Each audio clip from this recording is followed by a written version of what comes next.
Shalom, welcome to the Jewish View. My name is Rabbi Nachman Simon with the Chabados of Dalmar, together with my co-host Mark Ronan, statewide news service, jbiztechphilly.com, and as you can see right here, columnist for the Jewish Press. And I'm having a lot of fun with all three assignments, and I tell you, my column in the Jewish Press is named Albany Beat, and I talk about how government relates to the Jewish community, or doesn't, as the case may be.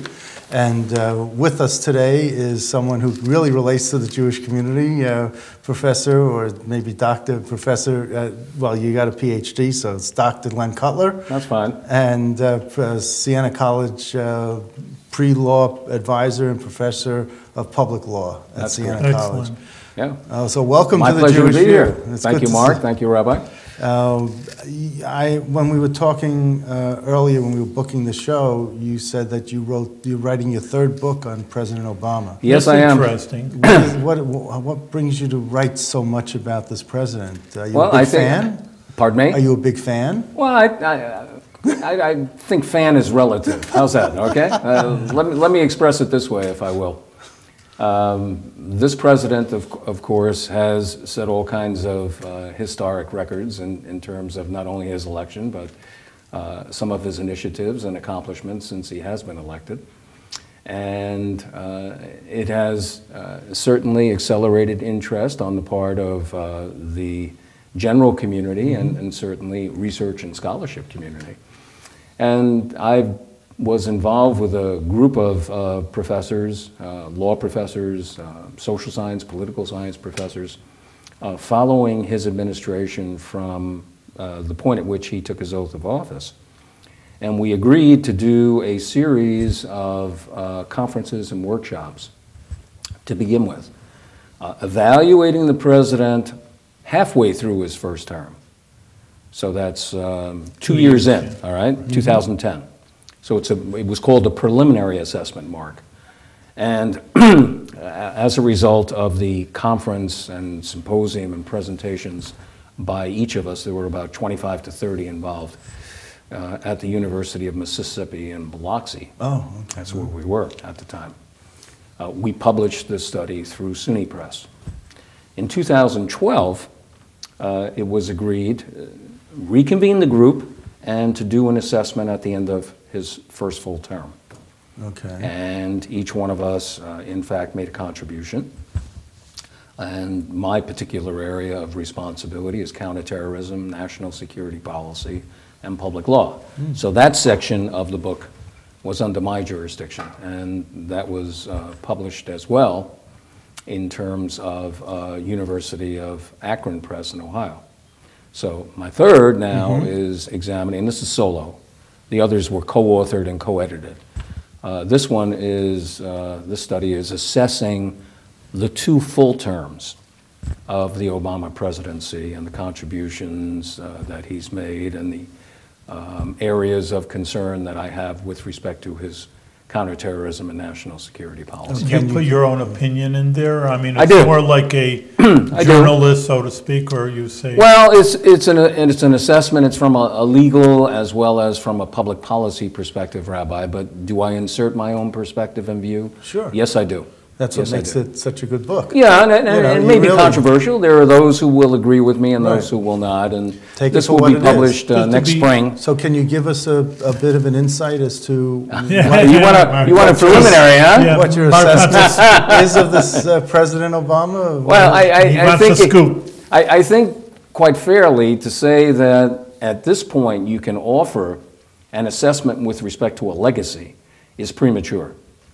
Why do I suggest that? Not only because his presidency isn't concluded yet, but you need time to reflect and to do a full evaluation with respect to his place in history. Exactly. And that's what I mean by legacy. And that takes all right? at least a decade after he leaves Correct. office, right? So in response to your question with respect to assessing President Obama, I think in certain areas he has been strong, and in other areas he has left us considerably vulnerable of concern. Okay. Now, what's your assessment of how he's dealt with Israel?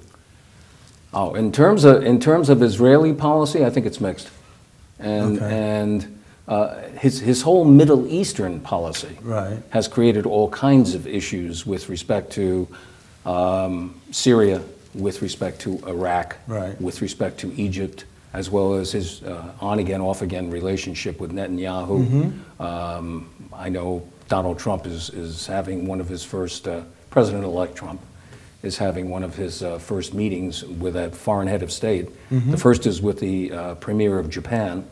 The second is going to be with Benjamin Netanyahu. And the third one was Putin. And well, I don't know if the third one is going to be Putin, but they have been in communication. Yeah.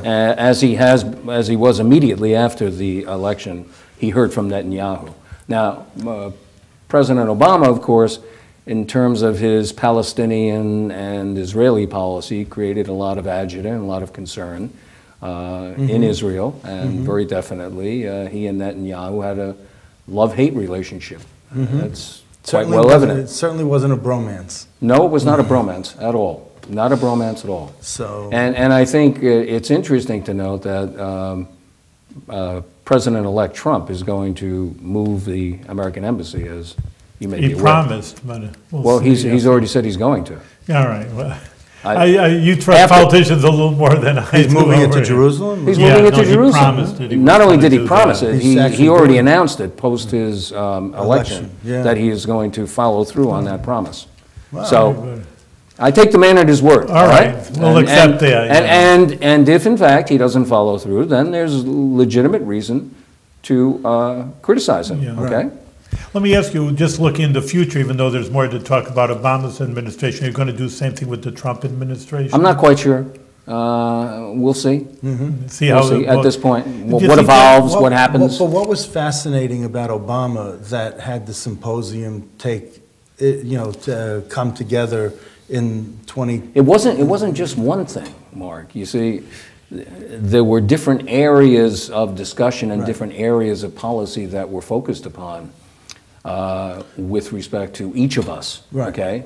So my area was specifically Counterterrorism. Counterterrorism and national security policy, where there's very sharp inconsistencies Right, but I'm in terms saying of the administration. When did the stars and the moon line up where all of these great minds came together in Biloxi, Mississippi? Well, two coordinators, one from the Naval War College, Yeah. Professor of law and political science. He has a JD and a PhD degree, interestingly enough, and a professor of political science from University of Mississippi at Biloxi. Yeah. Decided to coordinate such a conference and invited, they put out a public notice to invite Okay. So those who were scholars in the field to join them and contribute. What was so special about this person, Obama, Barack Obama, that this wasn't put together for Richard Nixon? Or Oh, it was. For, It was. oh, okay. Yeah, this is a continuation Of other presidents. of other presidents. I There didn't was know one that. for Okay. okay. Okay. There That's was what I was one. saying. There was Thank you. one for Bill Clinton. Oh, There was one for George W. Bush, Oh. and then there was But the this most is the recent first for one that Obama. But this is the first one. This that is the you're first one that involved I was involved with. Previously, I had undertaken my research and publication solo, and I wasn't involved in Is this group in the efforts. academic This was a world? group effort. So did This you gonna learn be- more about Obama through this symposium? I'm sorry, Rabbi. Through this symposium than you ever thought that you would I learned, know about yeah, I him? learned quite a bit that I wasn't familiar with and I wasn't aware of Such as before. what? Well, in terms of some of his economic policies, his social labor policies, his policies with respect to housing. Specifically, Well, I mean, what you're talking about Yeah. in terms of this president Yeah. is the kinds of initiatives that he undertook. I'm not a domestic policy guy. Right. So I'm into areas that I'm very comfortable with, and that's national security and counterterrorism. but you would ask your students these questions that I'm asking you, Not necessarily. Okay. Not necessarily, All right. because I don't teach the presidency. Okay, no, it's just, I teach law. I teach con law. I could ask them legal questions very definitely, and I'm comfortable doing that. no, I was saying that you would ask them, well, specifically, what is it about this law, this case that... Oh, you sure, know, so sure. that's what I'm asking specifically about this president that you found, Well, I found it to be interesting and informative, not necessarily am I finding it to be so overwhelming that it's so unique and distinct, all right? It's informative for me. So I go through a learning process for my colleagues. Is it possible to be a popular book? I mean, because people would, I would like it to be such, Rabbi. People do like Obama, and if you bill it as like the legacy or, the life of the presidency of President Obama. I'm trying to think of a good name for you. Well, the title of the book already gives it away. I mean, we have a working title, so it's and it's Palgrave Macmillan. So they're a general publisher. It's not a university press, which may make it more marketable from a national perspective, which is subject to change. Right. But, that's why it's a working title. Right. Okay. So that's correct. President Barack Obama's national security policy and counterterrorism policy, quote, an assessment. Okay. Sounds a little too intellectual to be dry, popular. It's academic and dry, all right? It's not sexy, so that it becomes a public sort of... because people like Obama, and therefore maybe if, say, the Obama years, something like that, then good chance. Well, maybe I should come to you once we decide what the final title is the Jewish going to be. view over here. If you want a catchy title, it should be maybe 3 words, maybe 4, but 3. Keep You it to think 3? Yeah. 3 words. That's So how would you title a study on counterterrorism and national security policy? I'll ask you a specific question. Right now. On Obama. Right here, right now, on the spot, when I had no time to even jumble the words around. So, no, let me think about it. I'll get back to you. All right, that's a good idea. Okay, That's the a good next idea. class, I'll get back to you. I'd like to switch you to the university to teach. What is pre-law? Because a lot of times, people go into law school and says, oh yeah, what did you undergraduate? And they said biology, something like biology. How does biology have to do with law? Yeah. So obviously, and they're good lawyers, I have no complaint against them, but why would a person need pre-law? Good question. When you can get biology and get into law school also. Absolutely. That's it. Very distinctly from the study of pre-med, which is biology-driven, Right. and in fact requires a student at Siena, for example. Our pre-med program is linked directly with Albany Medical College. So our students have to go through a rigorous biology prep, and in social science it's more clinical psych that they're involved with than And I'm than sure any of the other. chemistry is involved in Chemistry, pre-med, a little bit of physics, but mostly Right. biology and biochem, okay? Pre-law, you are correct. You can take any pathway and go to law school. But there are certain courses that are recommended by the American Bar Association Curriculum Subcommittee, which I serve on, as well as the Law School Admissions Council, the LSAC, that students should take to help them prepare for the LSAT, which is the Law School Aptitude Test. Every student that goes to law school has to take the LSAT, all right? There is no waiver. Now, what does that exam test? Critical thinking, analytical reasoning, and effective communication skills. Being able to write and orally communicate effectively. So, what do we have at Siena? Which is not unique, okay? Because most solid pre-law programs in the United States have a very similar curriculum. Yeah, you're not Why? reinventing Because the it's wheel. recommended by LSAC and the American Bar Association. Ours is called the certificate program, similar to a minor. Similar to a minor. It's not a major. You can't major in pre-law anywhere. It's not acceptable. So our students have to take, all right, logic, philosophy, math, finite math. They have to take writing. They have to take communications. And the first year of law school is essentially what's called core curriculum, 1L. It's contracts, torts, properties, civ pro, civil procedure, con law, crim law, and legal writing. That's it. That is your curriculum for the first year of law school. 99% of all law schools, that's what you have to take. So, to help the students transition from their senior year to their first year of law school, they take business law. I don't teach business law. That's my colleagues in the School of Business, which exposes them to contracts, torts, property, civ pro. Crim law, which I teach, and con law, constitutional law, which I teach. And I teach it just as it's taught in law school. So the students learn how to brief a case. They learn about the Socratic approach, all right? And they learn how to, in fact, discern the most important elements as they're reading through case materials. so they're prepared. And in law school, it's back and forth dialogue. All right? When a professor convenes his class, you know, he goes down the roster, he calls on students, and it's fire questions with responses. And that's exactly what I do. You know, I have an interesting story I always tell that. It was a lawyer, he's a DA in a different state, and I was teaching him Talmud. He went to the little Jewish day school, he had a little touch of the Talmud, but then I teach for adults. He says, hey, you know, I'm a lawyer. And he says, I'll tell you a story, and we're talking about torts, about different, there are in the Talmud different laws for the people, for our viewers, the monetary laws. And he says, I'll tell you a story. I had just very little background in the Talmud, and one day I didn't prepare in law school. And then all of a sudden I'm raising my hand, and I couldn't understand it myself. I didn't even prepare for it, and I'm really into the class. And then I remembered, oh, I learned that in the Gemara, you know, in the Talmud, and I was half prepared. So like you say, pre-law, you can learn a little Talmud also and be prepared. And that's what this does. You know, it's not a formal law program, not by any means. So it's not a substitute for law school.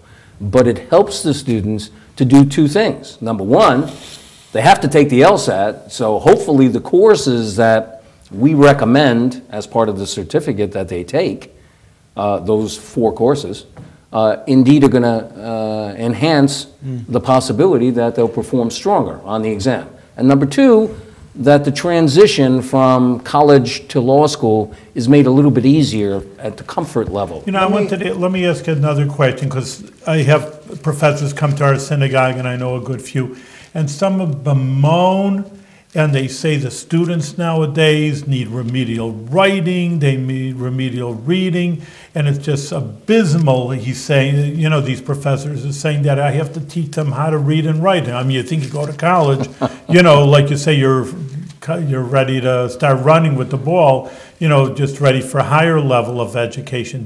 Well, there's a different form of communication now among the new millennials. You know, everything's with respect to our cell phones and on the Twitter and social media. So that's become predominant, not only in terms of communication at the level of college students, but high school students as well, and adults. You know, we saw that so prevalent in terms of this campaign with Donald Trump tweeting and tweeting. At 3 in the morning. At 3 in the morning, all hours of the morning. Our students do the same thing, Mark.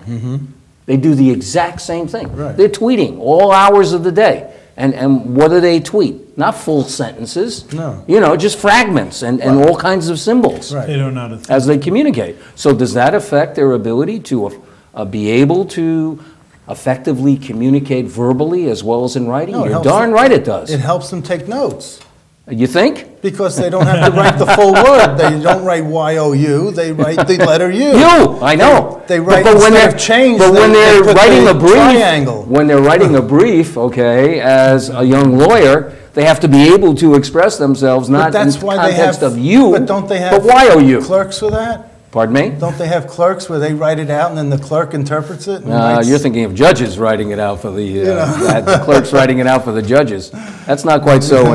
A young associate in a law firm, he doesn't have the clerks to help him. The paralegals like the judges do. No. Well, responsibility is on them. You mentioned Donald Trump earlier. I did. I just wanted to mention that, you know, you said that his comments were incendiary. I did. Yeah, why? What comments were incendiary? Well, specifically the comments that he raised not only during the primary but post-primary in the battle one-on-one with Hillary Clinton concerning Muslims, concerning women, concerning Gold Star parents. We can replay this as many times as you want. No, but I'm asking, do you think that he said it just so that he's in the paper and not Hillary? Do you think he did it as a publicity, as a public relations thing? If that were his motivation, Mark, he worked. If that were his motivation, then I find it to be just absolutely unacceptable. Why? It goes under the saying, "Say what you want about me, just get my name right." Oh, come on! And you really, come on! I mean, you want to be in the paper, not your opponent.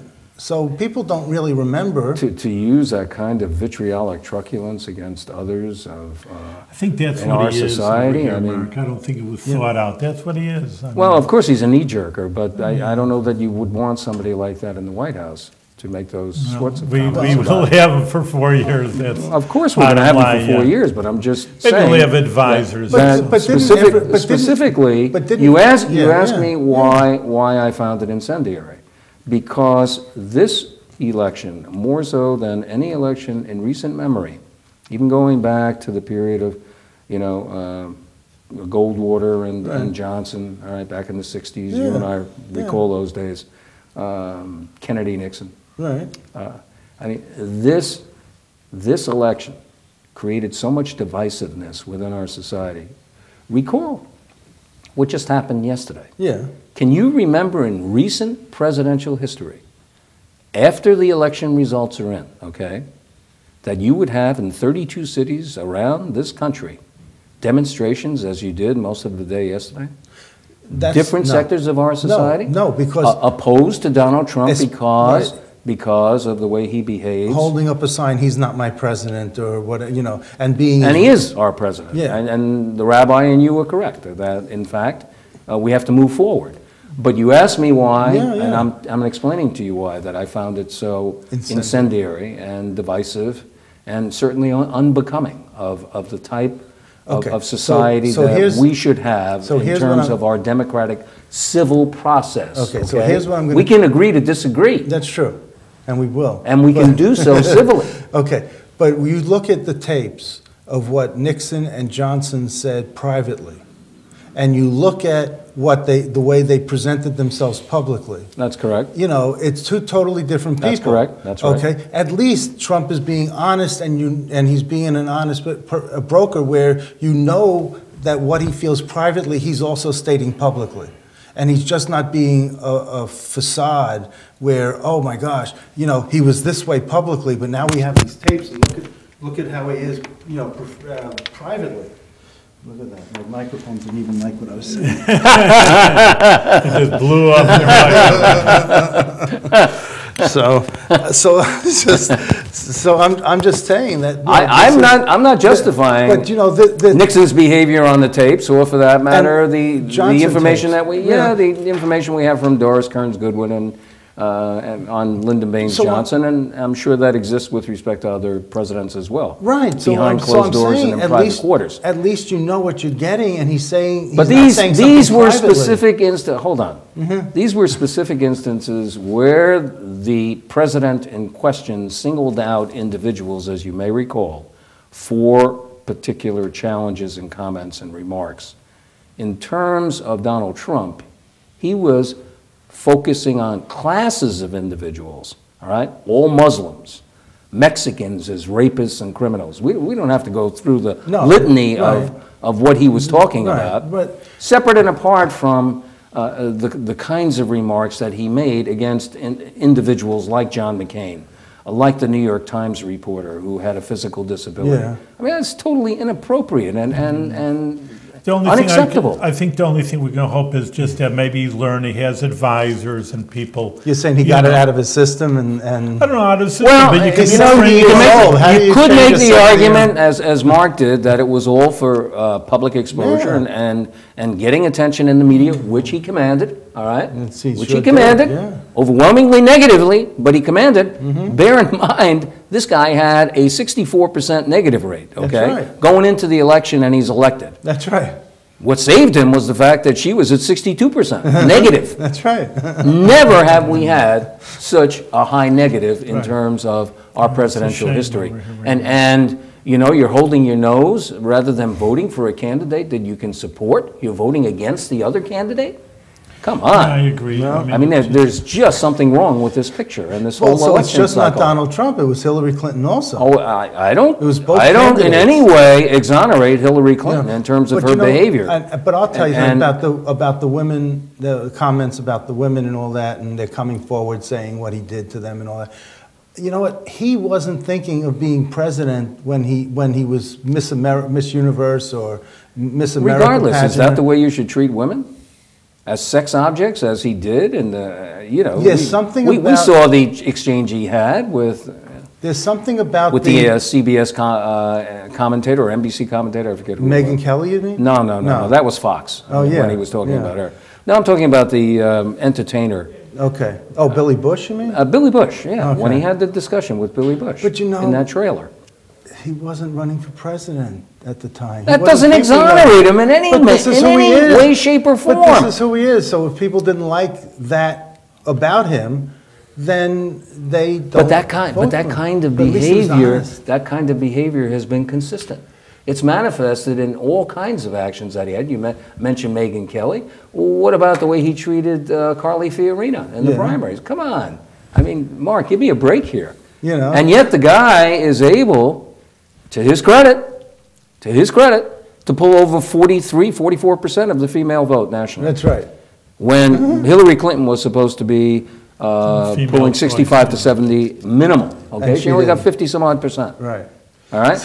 The way he insulted Latinos and Latinas, all right? And they- Hispanics. He was supposed to, in fact, get less than 20%. Guess what? He got 33%. Help me here. African Americans, you know, who, of course, because of the Obama coalition, supported Obama with 90 some odd percent of their vote.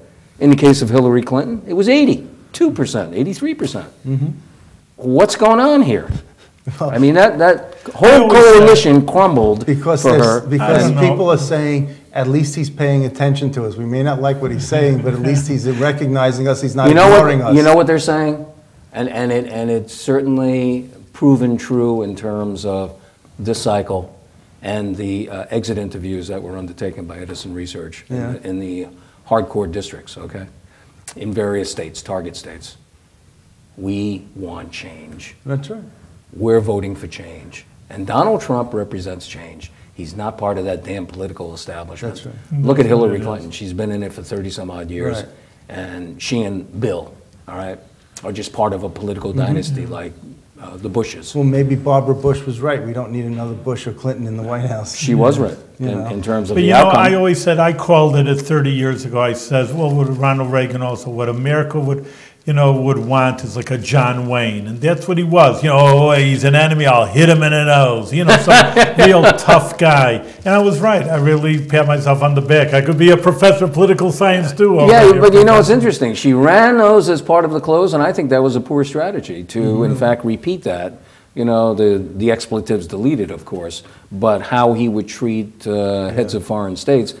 The American public wasn't interested in that. If anything, they liked it, I They think. did not want their presidential candidate to be focusing on foreign affairs. They wanted to know, what the heck are you going to be doing here, at home for me? Yeah. About Right? the economy, stupid. And right? it's the economy, stupid. You are absolutely right. And that was the other part of his message. Did you see It's the economy, stupid. I'm going to make that change. Did you see the letter that Richard Nixon and Pat Nixon wrote to Trump? Like Well, how in many years ago? 1993. I did not know. They said to him, if you run for office, you're going to be successful. Did You they? should run for the presidency, and you would be successful. Either we got right guy. They put it down in a letter to him after they Well, met Nixon, him a couple in of many ways, times. was, despite, again, talking about legacies, Yeah. a very mixed legacy, but Nixon was quite prescient and very sharp as a strategist and Yes, tactician. and so was Pat. And so was his wife, Pat. Yeah. So I'm just saying, this is this was like a revelation that all of a sudden this letter came out, and I'm sure he's got it framed now. And I think, and I think in reality, as I've said to my students, the campaign is over, all right? And some of the stuff that he said, building this super wall and getting rid of all of the Muslims here who are here illegally, et cetera. He's not going to be doing that. Right, exactly. But I think everyone knew that. Other things he'll follow through on. And very definitely one of his first actions is to address the issue of Affordable Care Act, of Obamacare. And he's got the partnership with the House and the Senate to address that. Same party, okay? Yeah. Same thing with respect to rectifying the Supreme Court loss of Antonin Scalia. So he's going to select a nominee who is, in fact, a Scalia prototype, if you will. But the blessing of our society is the fact that we have checks and balances and separation of powers, regardless of the fact that Republicans control both houses of Congress. That doesn't mean they're in total lockstep with Donald Of Trump. course not.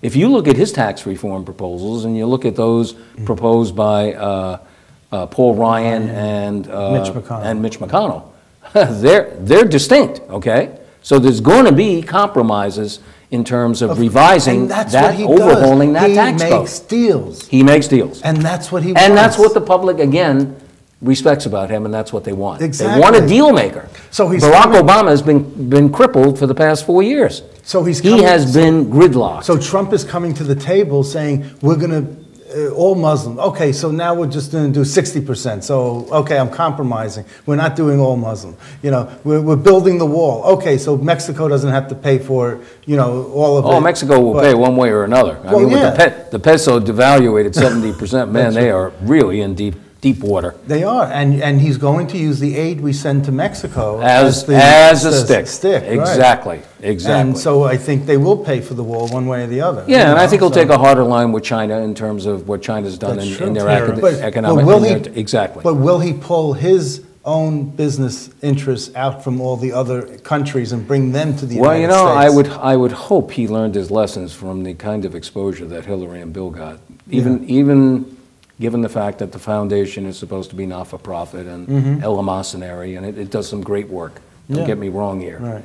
But there was really that kind of commingling and conflict of interest with respect to him, her, Chelsea, the family, while she was serving in public office as Secretary of State, which was unseemly. And the public just doesn't buy that stuff. And Donald Trump has to sever his corporate interests, you know, the control of the family, get all of that stuff in blind trust, but there's no law that says he needs well, he says he's going to, but he's like a governor or a mayor, there's nothing that says the president needs to. Well, because we've never had just a businessman, only a businessman. Exclusively as president. True. So they never addressed it. True. You know. So the other thing is, I'll bet you his taxes never get audited again.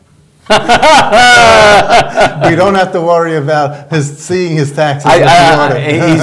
He's going to have to release them as president. He'll release them, but he won't. He will never be audited again. We're out of time, but you know what I always say: stay tuned, because we have 4 years, and we will see what's going to happen. We can predict as much as we want. But Professor, I want to thank you for being on the Jewish View to look back. At least that you can have hindsight, like what the 8 years of Obama was, but then, like I say, stay tuned for the future, and thank you very much for giving us. We'll come back and talk again. How's that? Right? Absolutely. Stay there, man. Oh, sorry. All right. Oh, you have 2 police officers. The next, huh? The sheriff. Oh, I don't want to hold up the sheriff.